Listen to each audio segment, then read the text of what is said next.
আজকে আমরা ৪ নম্বর পারা ২ নম্বর পৃষ্ঠা সূরাতু আলে ইমরানের ১০২ নম্বর আয়াত থেকে তাফসীর পেশ করব। এবার আমি প্রশ্ন করব, সবাই জবাব দিবেন। পারা নাম্বার ৪। বলেন সবাই, পারা নাম্বার কত?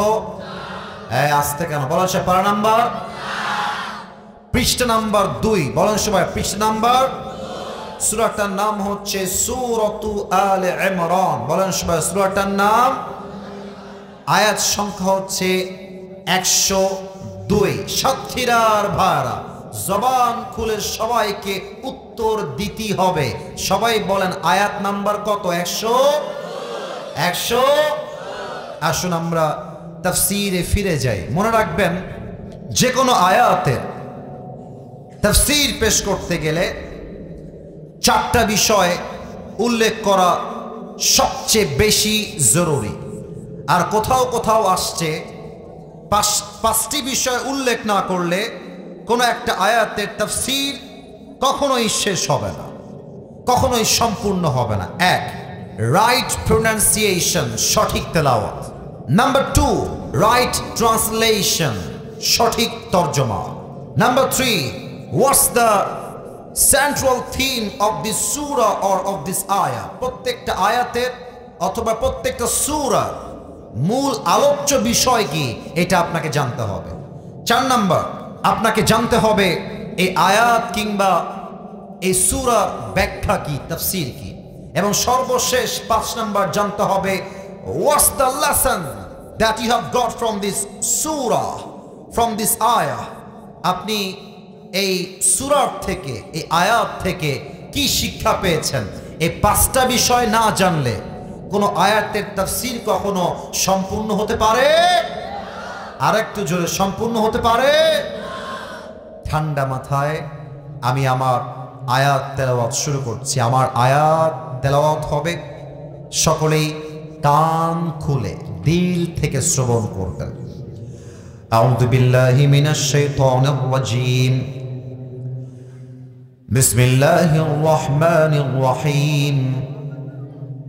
يا أيها الذين آمنوا اتقوا الله حق تقاته ولا تموتن إلا وأنتم মুসলিমুন। আল্লাহু আকবার।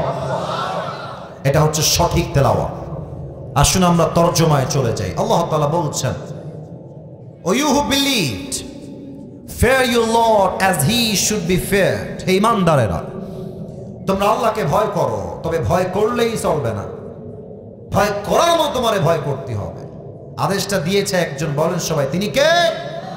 বলেন সবাই, তিনি কে? ২, ওয়ালা তামুতুন্না ইল্লা ওয়া আনতুম মুসলিমুন।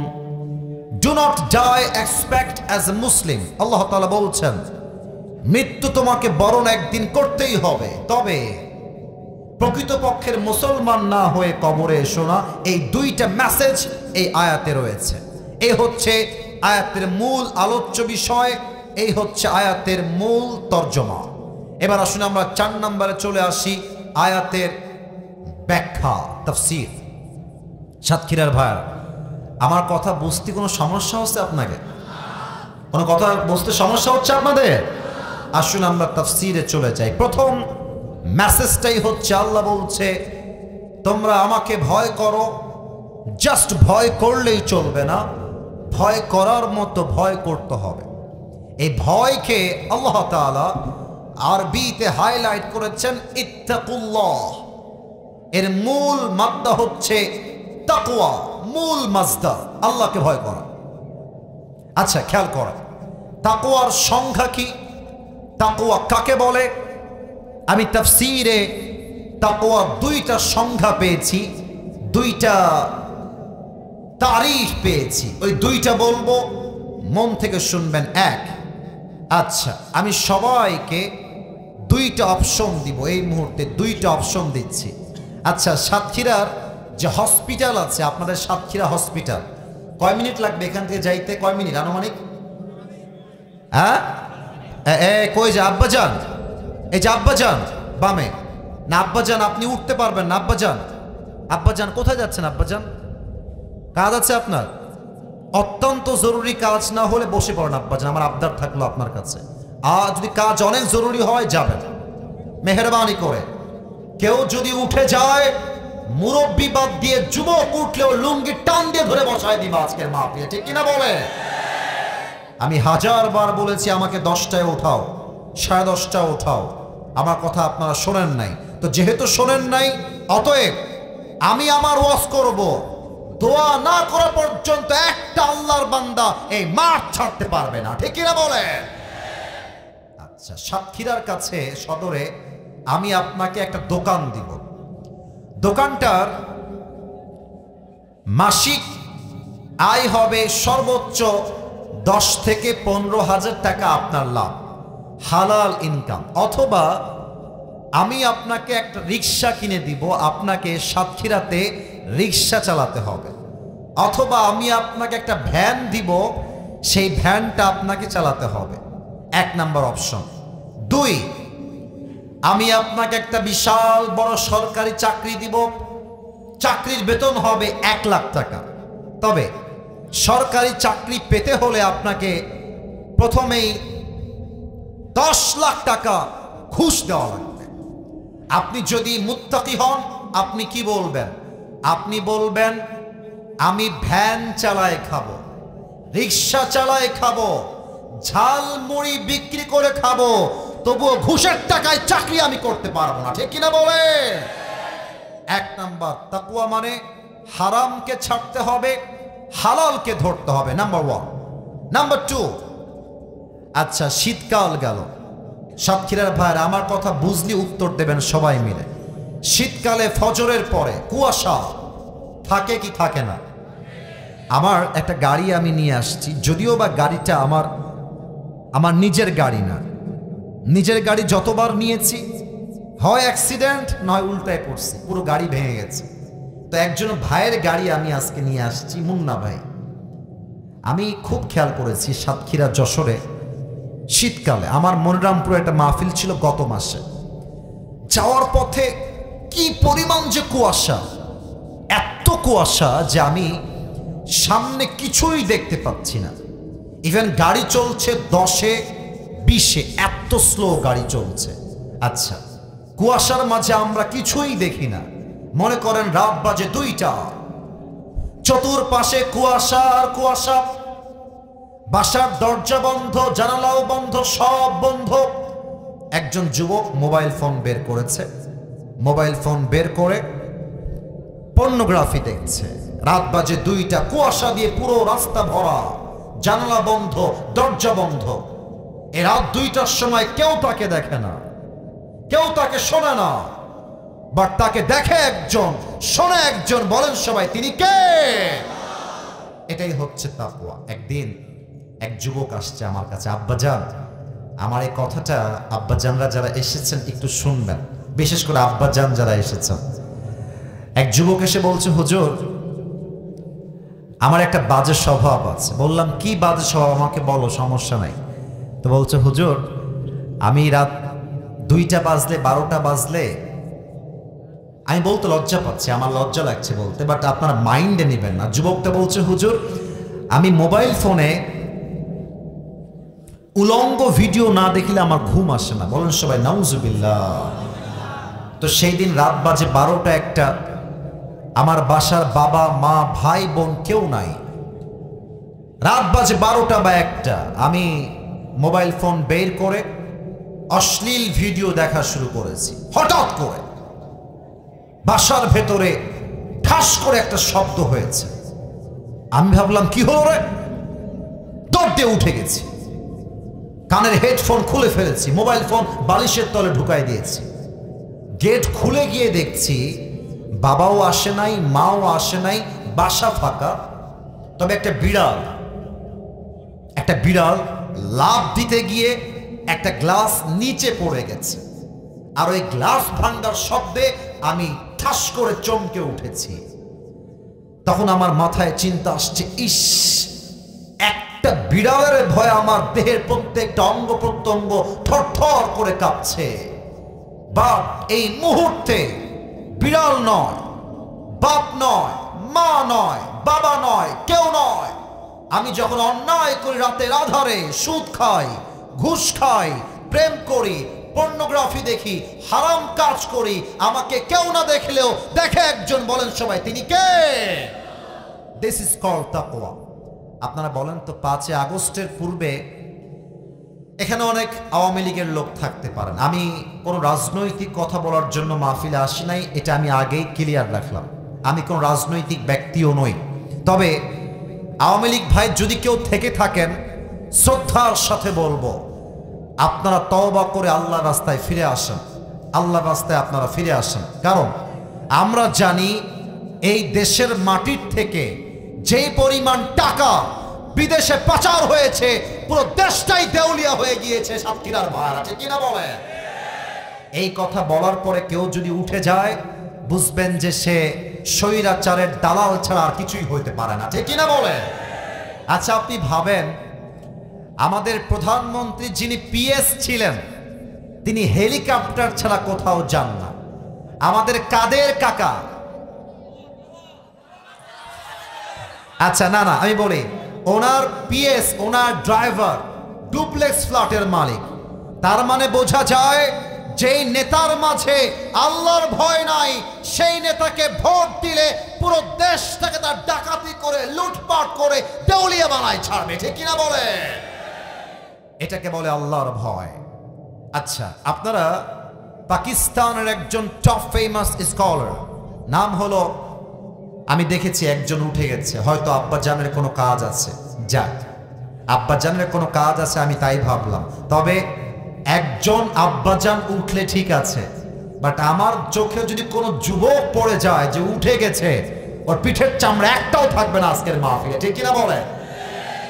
ভালোবেসে বললাম, ধমক দিয়ে বলি নাই।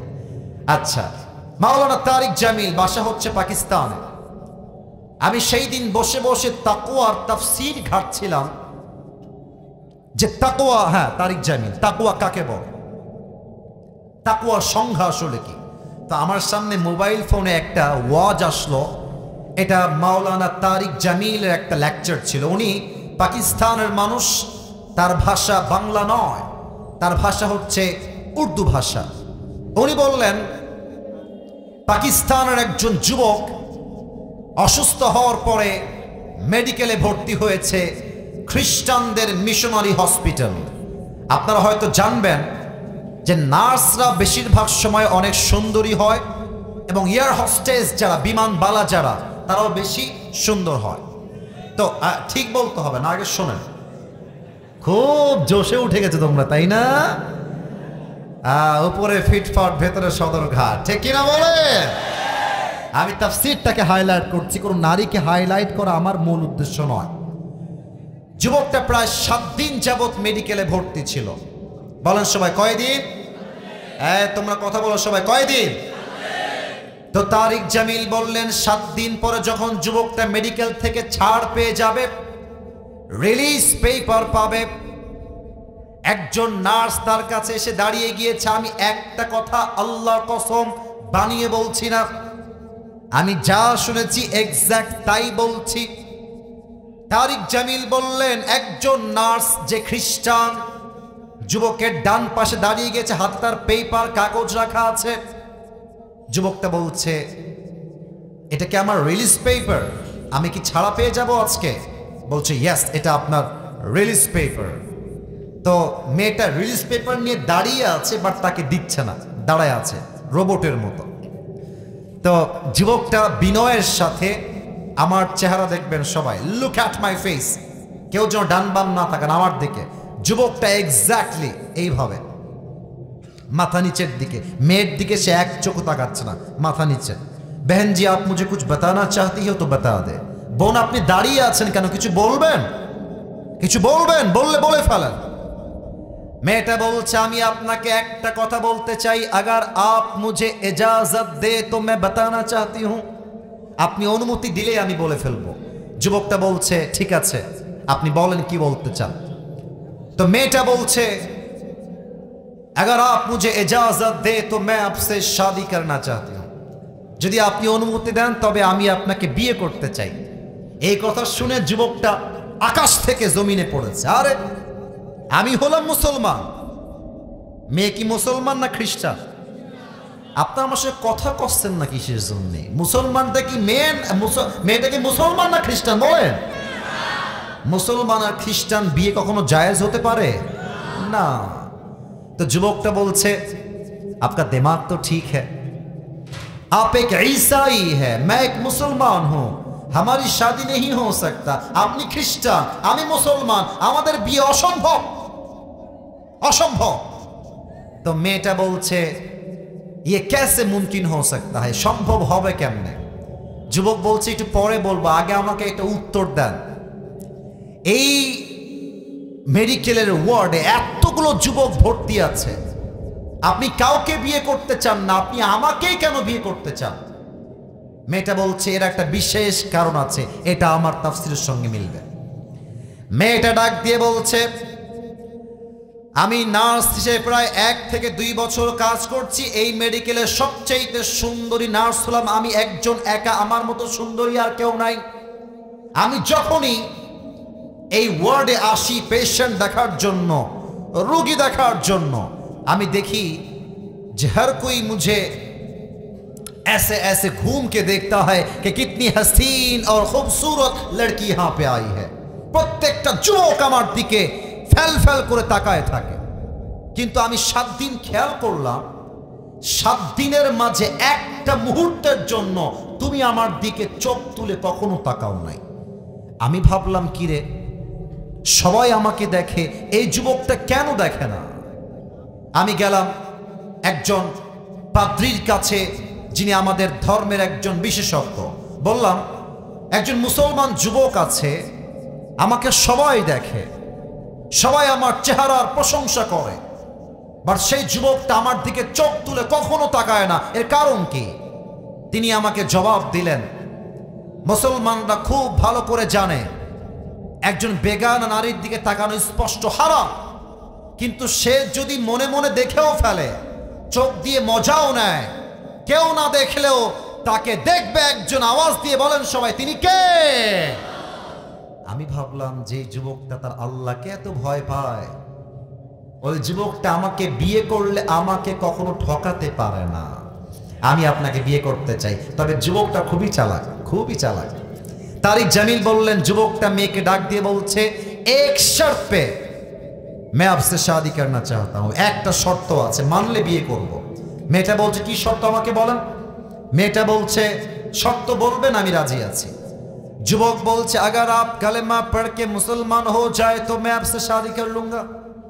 কালেমা পড়বেন মুসলমান হওয়ার জন্য? মেয়ে বলছে আমি রাজি, আপনি আলেম নিয়ে আসেন।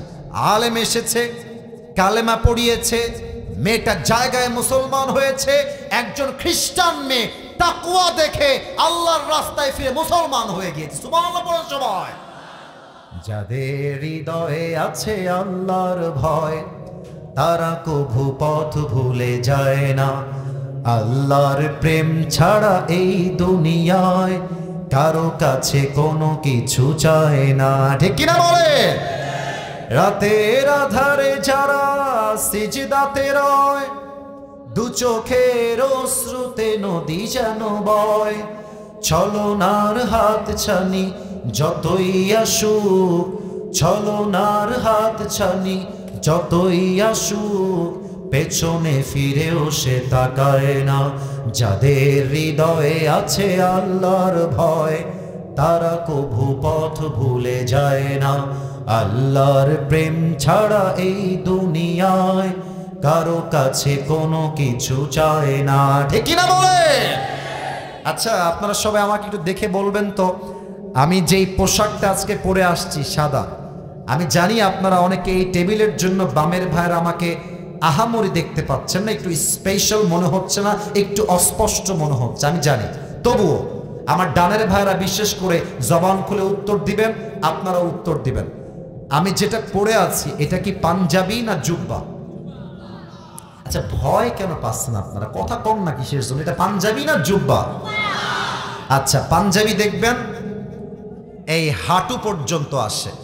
যদি হাঁটুর উপরে হয় বা হাঁটু বরাবর হয়, ইংরেজিতে আমরা বলি শর্ট পাঞ্জাবি। আর যদি হাঁটুর নিচে যায়, সাইজ যদি হয় 44 বা 45 অথবা 43 লম্বা, এটাকে আমরা ইংরেজিতে বলি লং পাঞ্জাবি। কথা কি ভুল বললাম না ঠিক বললাম? তাহলে জুব্বা আসে টাকনু বরাবর আর পাঞ্জাবি আসে হাঁটু বরাবর। এবার বলেন, ইসলামের যিনি দ্বিতীয় খলিফা ছিলেন, কে বলতে পারে নাম কি? না, সাতক্ষীরা মানুষ তো ভয় পায় না। আজকে ভয় পান কিসের জন্য ভাই? ইসলামের দ্বিতীয় খলিফার নাম কি? ওমরে ফারুক রাদিয়াল্লাহু তাআলা আনহু।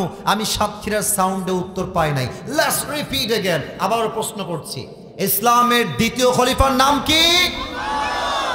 ওমরে ফারুক রাদিয়াল্লাহু তাআলা আনহু একবার জুমার খুতবা দেওয়ার জন্য মেম্বারে দাঁড়িয়ে গিয়েছেন, জুমার খুতবা দিচ্ছেন আরবি ভাষায়।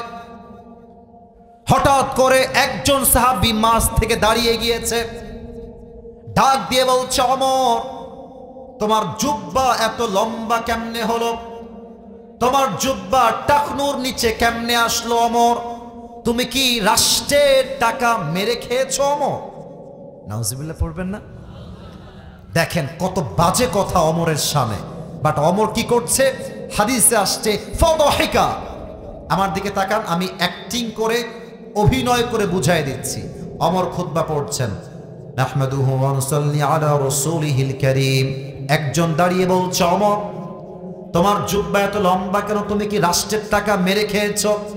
ওমরে ফারুক খুতবা পড়তে পড়তে ঠাস করে তার দিকে এমনি তাকিয়েছে।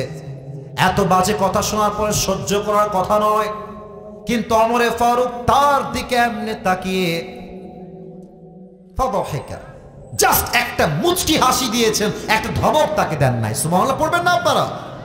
আর তার পাশে, ওমরের পাশে তার সন্তান ছিল, ইসমুহু আব্দুল্লাহ ইবনে ওমর। সে দাঁড়িয়ে গিয়েছে, বলছে, এই ভাই, কত সাহস আপনার, কাকে কি বলছেন, বসেন। ধমক দিয়ে বসিয়ে দিয়েছে। আর নিজে দাঁড়িয়ে বলছে, আমার বাবার জুব্বা কেন লম্বা হয়েছে এর ব্যাখ্যা আজকে আব্বা নয়, আমি তার সন্তান আব্দুল্লাহ ইবনে ওমর, তার ব্যাখ্যা দিব। দাঁড়িয়ে গিয়েছে, দাঁড়িয়ে বলছে, শুনবেন আমার প্রিয় ভাইরা, প্রত্যেক বছর রাষ্ট্রের পক্ষ থেকে আমার জন্য একটা জুব্বা আসে, আমার আব্বার জন্য একখান জুব্বা আসে। এইবার যখন জুব্বা আসছে, আমার জুব্বা হয়ে গিয়েছে লম্বা, আমার আব্বার জুব্বা হয়ে গিয়েছে শর্ট তথা খাটো। বোঝাবার জন্য টিস্যু নিলাম। আমার হাতে দুইটা কি বলেন তো সবাই? না, কথা না বললে হবে না। এটার নাম কি? আচ্ছা, আমি বোঝাবার জন্য হাদিসটাকে টিস্যুর নিচের অংশ হালকা করে কেটে দিলাম, জাস্ট হাদিসটাকে বোঝাবার জন্য। এবার আমার সাতক্ষীরার ভাইরা বলেন তো, এটা আমার ডান হাত, এটা আমার বাম হাত। আমার ডান হাতের টিস্যু বেশি লম্বা না বাম হাতের টিস্যু বেশি লম্বা? মাশাআল্লাহ, এটা হচ্ছে ওমরের জামা, লম্বা হয়ে গিয়েছে। আই মিন, এটা ভুল হয়েছে, ওটা শর্ট হয়েছে, এটা লম্বা হয়ে গেছে। তো ওমরে ফারুক চাইলে বিশাল বিশাল সুন্দর দামি একটা জুব্বা কিনতে পারতেন, উনি তা করেন নাই। উনি বলছে, বাবা, তোমার জুব্বা আমার কাছে নিয়ে আসো। ছেলে জুব্বা নিয়ে আসছে, বলছে, এই জুব্বার তোমার যে রাউন্ড আছে, রাউন্ড, এটাকে গোল করে কেটে ফেলো। দর্জি নিয়ে এসে কাটা হয়েছে। এবার বলছে, তোমার জুব্বা যে তুমি কাটলা গোল রাউন্ড করে, এই গোল রাউন্ডটা আমার জুব্বার নিচে তালি লাগায় পট্টি দিয়ে দাও। যখন পট্টি দিয়েছে, জুব্বাটা আগের চাইতে একটু লম্বা হয়ে গিয়েছে, টাকনুর নিচে হালকা চলে আসছে, লম্বা হয়ে গিয়েছে। আব্দুল্লাহ ইবনে ওমর ডাক দিয়ে বলছে, এই সাহাবা ইকরাম, হে আমার প্রিয় ভাইরা, শুনবেন, আমার আব্বা চাইলে একটা নয় কয়েক লক্ষ জুব্বা ক্রয় করতে পারেন, বাট তিনি জানেন রাষ্ট্রের এক পয়সা মারলে কেউ দেখবে না, কেউ জানবে না, বাট দেখবে একজন, জানবে একজন। আওয়াজ দিয়ে বলেন সবাই, তিনি কে? সবাই দুই হাত তোলেন, সবাই দুই হাত। তাকবীর দেওয়া লাগবে না, সবাই দুই হাত তোলেন। আমার কথা যা বলবো জবান খুলে বলবেন। প্রিয় ভাইরা, আমি এসেছি 11:50 পরে, এখন বাজে প্রায় রাত 1টা। কমিটির সঙ্গে আমার সাক্ষী কমিটির প্রত্যেকটা ভাই, বিশেষ করে যে আমাকে দাওয়াত দিয়েছে যে আমি সব জায়গায় 1 ঘন্টা ওয়াজ করি, এটা আমার সব জায়গার নিয়ম। তবে সব জায়গায় তো নিয়ম দিয়ে কথা বলি হবে না, মাঝে মাঝে তো ভালোবাসা দিয়েও হিসাব করতে হবে। কথা ঠিক আছে কিনা বলে? তা আমার 1 ঘন্টা পার হয়ে গিয়েছে, 1 ঘন্টা হয়ে গিয়েছে। আপনারা কি চান, দোয়া হবে না আরো ওয়াজ চলবে? পেছনে আমি আওয়াজ পাই নাই, সো সরি ফর দ্যাট। আমি আওয়াজ শুনতে চাই, দোয়া হবে না ওয়াজ চলবে? এবার সবাই 2 হাত তোলেন, সবাই 2 হাত তোলেন, আমার সঙ্গে এটা ওয়াদা করতে হবে। সবাই একটা কাশি দেন। সাতক্ষীরার ভাইরা, রেকর্ড হচ্ছে, জবান খুলে আমাকে ওয়াদা দিবেন। বলেন সবাই, হুজুর। আওয়াজটা একটু কম আসলো, কানে মনে হয় আমার সমস্যা হয়ে গেছে। একটু বলেন সবাই, হুজুর। আমরা সাতক্ষীরার সন্তান, আপনারে ওয়াদা দিচ্ছি, দোয়া শেষ না করে আমরা কেউ যাব না। আরে জোরে কতি হবে, যাব না। বলেন সবাই হাত তুলে ইনশাআল্লাহ। হাত নামান। আমার দোয়ার আগে কেউ যদি উঠে যায়, আল্লাহর হাবিব বলেছেন, লা ঈমান আলাহ লিমান লা আমান আলাহ। যার কথা ঠিক নাই তার ঈমানের ঠিক নাই, ঠিক কিনা বলেন? ঈমান যদি ঠিক রাখতে চান, ওয়াদাকে ঠিক রাখবেন। আমি বেশি লম্বা সময় নিব না, আমি চাই ওয়াজ শেষ হবে, বাসায় গিয়ে তাহাজ্জুদ পড়বেন, অ্যালার্ম দিয়ে ঘুমাবেন, ফজরটাও জামাতে আমরা আদায় করব। রাজি আছেন তো ইনশাআল্লাহ? আচ্ছা, এবার বলেন, ইসলামের প্রথম খলিফা যিনি, তার নাম কি? ওটা দ্বিতীয় খলিফা। প্রথম খলিফা নাম কি? আবু বকর রাদিয়াল্লাহু। এখানে কারা কারা বসে আছে দেখি তো, একটু সাইড হও তো। মাশাআল্লাহ মাশাআল্লাহ, ওরা খুবই অ্যাক্টিভ আছে। আমি আবার জিজ্ঞেস করতে চাই, ইসলামের প্রথম খলিফা নাম কি? আবু বকর রাদিয়াল্লাহু তাআলা আনহু। সোনামণি, একজন সোনামণি। কে এইটা? এই ব্রাজিল আর্জেন্টিনা, কে এইটা গেল? আমি দেখতে পাইলাম না, কে গেল? বসায় দাও, বসায় দাও, খবরদার। আপনারা যদি একজন উঠে যান, আমি দোয়া করতে বাধ্য হব, কারণ আমার ওয়াদা যা ছিল আমি ওয়াদা শেষ করেছি। খবরদার কেউ উঠবেন না। তাকবীর দেন, নারে তাকবীর। আবু বকর রাদিয়াল্লাহু তাআলা আনহু একবার বাসায় আসছেন। আবু বকরের যে স্ত্রী ছিলেন ডাক দিয়ে বলছে, সর্বশেষ একটা হাদিস বলছে, এটা বলেই দোয়া করব। ডাক দিয়ে বলছে, আবু বকর, তোমার সন্তানরা তোমার কাছে একটা আবদার পেশ করেছে। কি আবদার আমাকে বলো? ডাক দিয়ে বলছে, আরব বিশ্বের সবচেয়ে দামি খাবার নাম হলো সারিদ। আপনার সন্তানরা সেই খাবার খেতে চায়, আপনি কিনে দিতে পারবেন? একজন প্রধানমন্ত্রী ডাক দিয়ে বলছে, আমি যে সারিদ কিনে খাওয়াবো, যেই টাকা লাগবে এই টাকা আমার কাছে নাই। সুবহানাল্লাহ পড়বেন না আপনারা সবাই? তো বলছে, রাষ্ট্রের যে কোষাগারে টাকা আছে নিয়ে আসেন, খাওয়ান, পরে শোধ করে দিবেন। আবু বকর ডাক দিয়ে বলছে, আমি ধার নিব, কোনো সমস্যা নাই, বাট আমি যে বেঁচে থাকবো এর গ্যারান্টি কি, তুমি আমাকে লিখে দাও। আল্লাহু আকবার। তো বাসা থেকে বের হয়ে গেছে। 2 মাস পরে, 3 মাস পরের কথা, বাসায় তিনি আসছেন, দেখছে তার বউয়ের হাতে ছোট্ট একটা প্লেট। আরে বউ, তোমার হাতে এইটা কি আমাকে বলো? বলছে, আমার হাতে এখানে কয়েক টুকরা সারিদ আছে, এই নেন, আপনার জন্য নিয়ে আসছি, আপনি কয়েক টুকরা সারিদ খান। যখন সারিদ খেতে যাবে, তার আগেই বলছে, এই বউ, সারিদ খাবো, কোনো আপত্তি নাই, আগে বলো এই সারিদ আসছে কই থেকে, আমাকে আগে ইনকাম সোর্স বলো। আবু বকরের বউ ডাক দিয়ে বলছে, ইয়া আবু বকর, ইয়া খলিফাতুল মুসলিমিন, আপনি প্রত্যেক মাসে যেই টাকা আমাকে হাত খরচের জন্য যা দেন, প্রত্যেক মাসের হাত খরচের টাকা বাঁচিয়ে বাঁচিয়ে আমি আপনার জন্য, আমার সন্তানের জন্য কয়েক টুকরা সারিদ ক্রয় করেছি, এটা হালাল, এটা আপনি খেতে পারেন। এবার আবু বকর রাদিয়াল্লাহু তাআলা আনহু ডাক দিয়ে বলছে, তবে কোনো সমস্যা নাই, খাওয়া যাবে, দাও। 1 টুকরা সারিদ খেয়ে বাসার থেকে বের হয়ে গিয়েছে। রাষ্ট্রের মন্ত্রী, এমপি, পুলিশ, র্যাব, বিডিআর সবাইকে ডেকে এক বিশাল বড় মাজলিসে শুরা, একটা সভা করেছেন, দাঁড়িয়ে গিয়েছেন খুতবা দেওয়ার জন্য, বক্তব্য দেওয়ার জন্য। ডাক দিয়ে বলছে, আমার রাষ্ট্রের প্রত্যেকটা দায়িত্বশীল বর্গের জন্য এইটা মেসেজ, আমার যে বেতন দেওয়া হয় সেই বেতনটা আপনারা আজকেই কমাই দিবেন, এই বেতন আমার প্রাপ্য বেতন নয়।